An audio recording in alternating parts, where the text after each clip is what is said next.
Hello everyone and welcome into Coach Craig's Sports. This is the NBA DFS Core Pick video for today, Wednesday, January 24th. If you're joining me for the very first time, first of all, welcome in. Second of all, this is how today's video will be structured. We'll be going over a recap of yesterday's picks, seeing how they ultimately ended up turning out.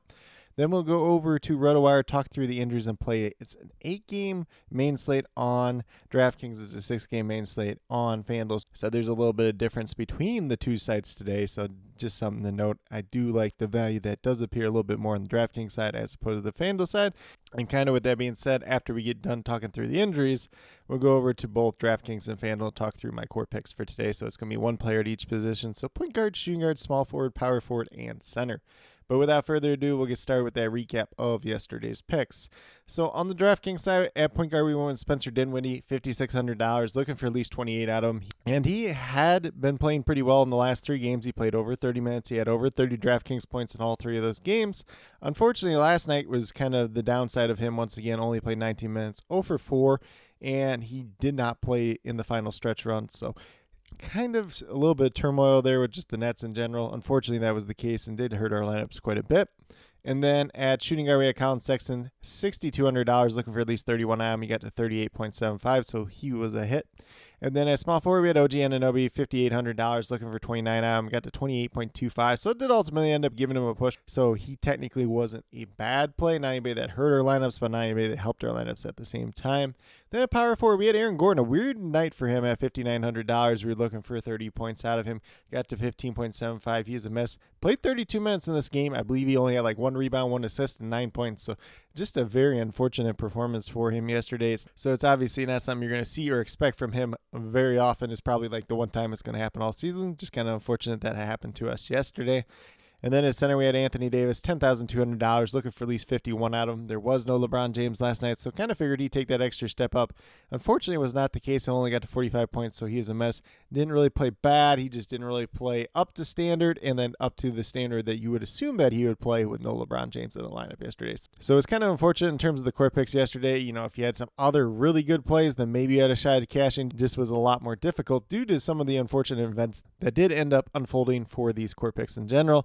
Then on the FanDuel side, we had James Harden, $8,200, looking for at least 41 out of him. Got to 45.4, so he was a hit. At shooting guard, we went with Buddy Hield. He'd been playing 30-plus minutes the last couple games. He's been playing pretty well, $6,300, looking for 31, 32 out of him. Unfortunately, only got to 14.7. He was a mess. Played 22 minutes in this game. Only 1 for 3 shooting from the field for a guy that is widely known as a shooter. Just unfortunate that he did not ultimately end up paying off. And then at small forward, we had Lou Dort, $5,000, just kind of looking for a cheap guy that could probably get us around the 25 points. Unfortunately, only got to 8.1, so he was a mess as well. Only played 24 minutes in this game, and it wasn't because of foul trouble, so that was kind of weird. Mainly scored the ball. They did run some really weird rotations in the Thunder game yesterday. They expanded the bench quite a bit, so I don't know if they were trying to limit guys because they're on the back-to-back today or not, but unfortunately, was not a good day for Lou Dort whatsoever.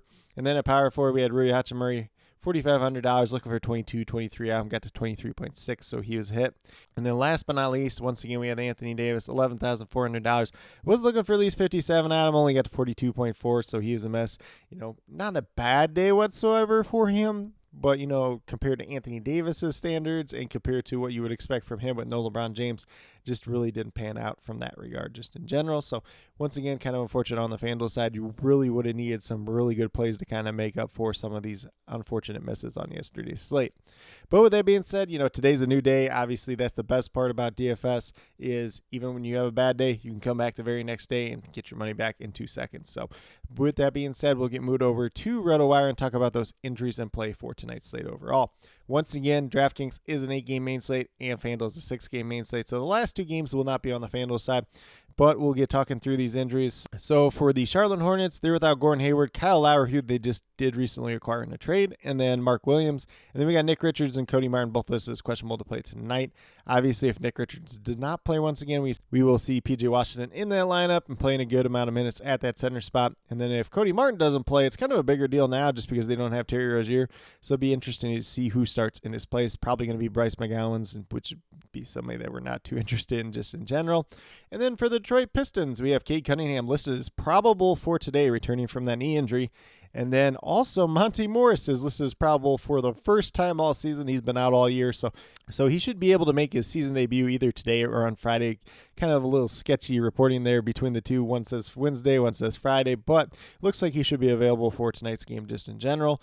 Then for the Minnesota Timberwolves, we just got Jalen Clark out once again. Washington Wizards are all the way healthy at this point in time. Move over to the Memphis Grizzlies, who are without Santi Aldama, Desmond Bane, Brandon Clark, Jake LaRavia, Derrick Rose, and Marcus Smart. So Santi Aldama is going to be the newest one there, so should open up some minutes in general for guys like Xavier Tillman, David Roddy, maybe G.G. Jackson as well. And then on the Miami Heat side, we got Haywood Highsmith listed as probable. Terry Rozier is technically listed as questionable despite the little red mark next to him, which is usually the doubtful tag, but he's coming over from the trade. I really don't expect him to play tonight, but if he does, he does, but not anybody we're getting to for DFS purposes.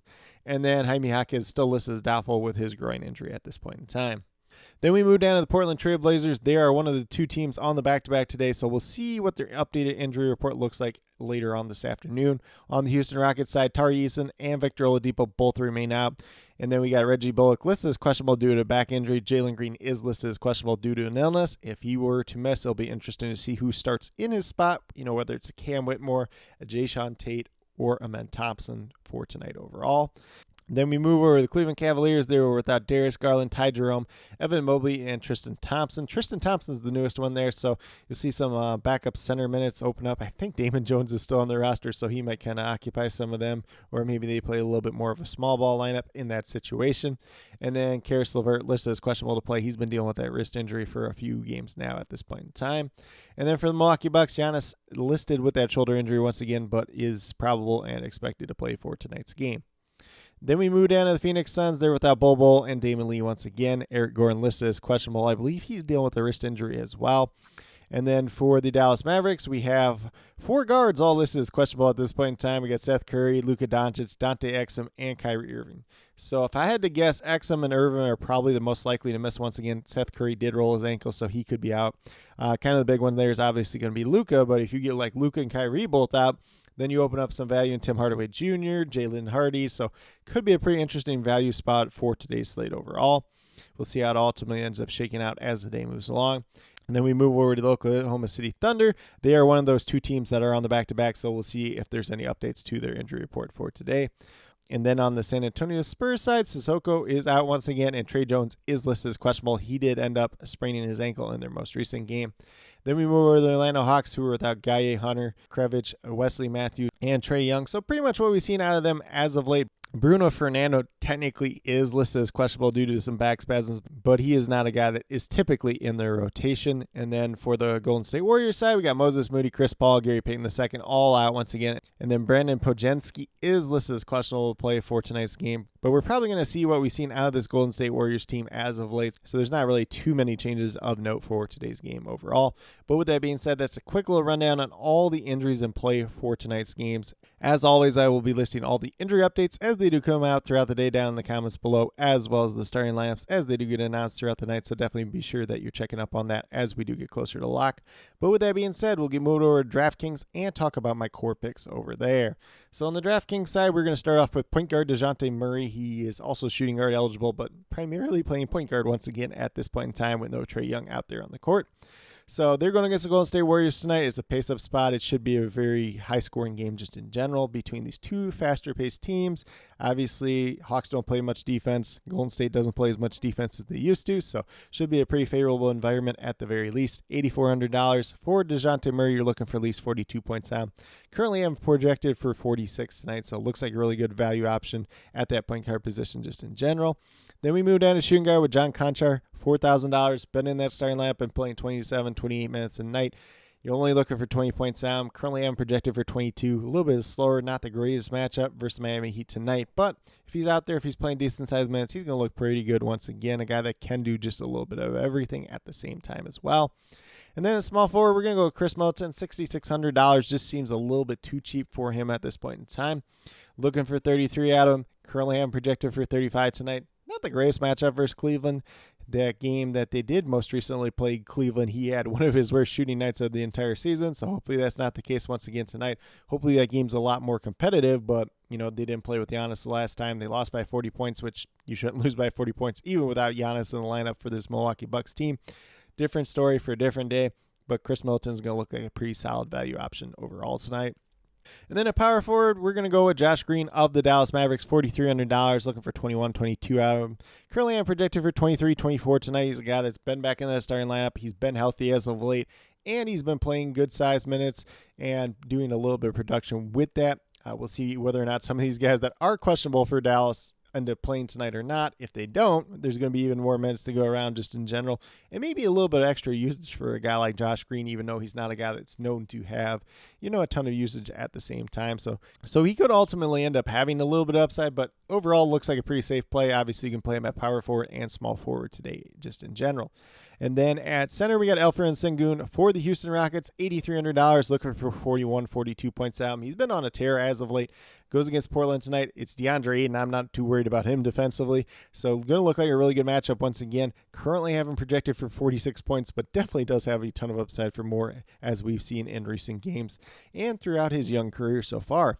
But with that being said, if you go with these 5 players that I do have listed, you have $18,400 remaining, just over $6,100 per player. So looks like a little bit of a balanced build type of day. There is a couple of value picks that could come up throughout the day, so definitely be sure you're checking up on those injuries as the day moves along, as well as my updated core. But overall, it's going to look like a pretty interesting slate, especially on the DraftKings side, where we should have a little bit more value just in general. But with that being said, we'll get moved over to FanDuel and talk about my core picks over there as well. So at the point guard position, we're going to go with LaMelo Ball here, $9,800, looking for 49 points out, averaging 45.5 so far in the season. It's a great matchup tonight versus the Detroit Pistons. Him versus Cade Cunningham, assuming Cade Cunningham is back because he's probable to play for tonight's game. Should be a pretty interesting matchup between those two guards tonight overall. Like the upside that LaMelo Ball offers. I currently am projected for 50 points, but definitely does have a little bit of upside for more at the same time as well. Then we move down to shooting guard with Luke Kennard, $5,700. We're looking for 28, 29 points out. Currently, what I do also have him projected for tonight. Just in general, with the way this Grizzlies team looks at this current point in time, he's actually a really big piece for them, and he's actually played really well at times this year. So a guy that can create a little bit, a guy that can knock down his own shot is going to be a very valuable piece for them. Has a little bit of upside for more, has a little bit of downside for less at the same time as well. Then at small forward, we're going to go with Brandon Miller. He's all the way up to $6,700, which doesn't make it sound as good to me, but we're looking for 33, 34 points out. Currently, I'm projected for 35, 36 tonight. It's a great matchup versus Detroit. And if you look at the last 3 games, he's taken his game to another level. No Terry Rozier out there. There should be a lot of extra usage to go around because the guys replacing Terry Rozier are going to be guys like Cody Martin, Bryce McGowan, guys that are not taking up a lot of usage just in general. And then we move down to power forward with David Roddy. Big body David Roddy once again, $4,500. This is a pick that could very, very much change throughout the day. There's a lot of cheap guys here that I kind of like in this power forward spot, whether it's him, you're taking some shots on like a Maxi Kleber or somebody else like that. Definitely a lot of ways that you could approach it, but I think there's a chance that David Roddy enters that starting lineup once again tonight. Not a bad matchup for him versus the Miami Heat in terms of just kind of matching up in the ability to play a good amount of minutes. If he's knocking down that 3 ball, he's going to look really good overall. And at $4,500, you're looking for 22, 23 points out. Exactly what I do have him projected for tonight. Could have some upside for more if he's knocking down his shot and getting a couple of rebounds here and there. But at the same time, does come with some risk for downside for more at the same time as well. Then last but not least, we're going to go to Jalen Duren at $7,200. Looking for 36 points out. He's averaging about 33.5 so far in the season. It's a great matchup tonight versus the Charlotte Hornets just in general. If he's going out there, if he's scoring the ball, if he's getting those rebounds, which is something that's pretty easy to do versus the Charlotte Hornets team just in general. Obviously, we saw Karl Anthony Towns really go off versus them the last time out, which, a little bit of positional difference there, but both big men that can go out, they can score, they can rebound the ball. Definitely some pretty good upside for him tonight. A little bit downside just based on the way he's been playing as of late, but looks like a relatively safe play there. I was really just kind of between him like Joseph Nurkic in terms of that middle of the road price range for the center position on FanDuel tonight overall. But with that being said, if you go with these 5 players that I do have listed, you have $26,100 remaining, just over $6,500 per player. So once again, looking a little bit more like a balanced build type of day, especially on FanDuel where you only get the 6 games. I think the Hawks value does make a big difference on the slate overall, especially on DraftKings. You don't have DeJounte Murray here. You don't have the possibility of playing like a Bogdan Bogdanovic and Jalen Johnson, guys like that. So we don't have that on FanDuel in general, so our options are a little bit more limited, but at the same time, we should be able to build out some pretty good lineups. So it should make for a pretty interesting slate just in general once again. But with that being said, these are my core picks for both FanDuel and DraftKings for today, January 24th. As always, if you have any questions related to NBA DFS, be sure to drop them down in the comments below, and I will get back to you as quickly as possible. I do ask that you please note whether those questions are more FanDuel or DraftKings specific, just so I can best help you as quickly and efficiently as possible. And then, as always, I'll be listing all the injury updates as they do come out throughout the day, as well as the starting lineups as they do get announced throughout the night. And then, as always, my updated core will be posted about 15 to 20 minutes prior to lock. It might be a couple minutes before that today, just based on my schedule in general. It will be listed as a pinned comment. If there's any other additional changes to the core after that point in time, I will leave them as a reply to the pinned comment as well. But with that being said, if you are brand new to my channel, checking it out for the very first time, or have yet to subscribe, please consider doing so. Definitely would appreciate it. Helps to build the community that we're trying to build here at Coach Craig Sports, which is one that's truly for you, the viewers, helping you with your DFS. Right now, we just have NBA DFS in terms of the core pick videos Monday through Friday. And then last but not least, if you're interested in sports betting, if you're interested in prop betting whatsoever, be sure to check out the links and promo codes down in the description below for BetUS, Parlay Play, and Prize Picks. If you are a brand new user to any one of those three sites, when you sign up, you make your initial deposit, you will get a first match deposit bonus. For Prize Picks and Parlay Play, it's a 100% match of your initial deposit up to $100. For BetUS, it's a 125% match on your initial deposit up to $2,500. So some pretty great opportunities to be had out there. If you have any other additional questions related to sports betting, related to prop betting in general, feel free to reach out to me, whether it's down in the comments or on Twitter at Coach Craig Sport, and be more than happy to help you with that journey as well. But with that being said, that's all that I truly have for today's video. Definitely do appreciate each and every one of you tuning in. Definitely means a lot to me. I hope that each and every one of you have a great rest of your day and some pretty good luck in NBA DFS tonight.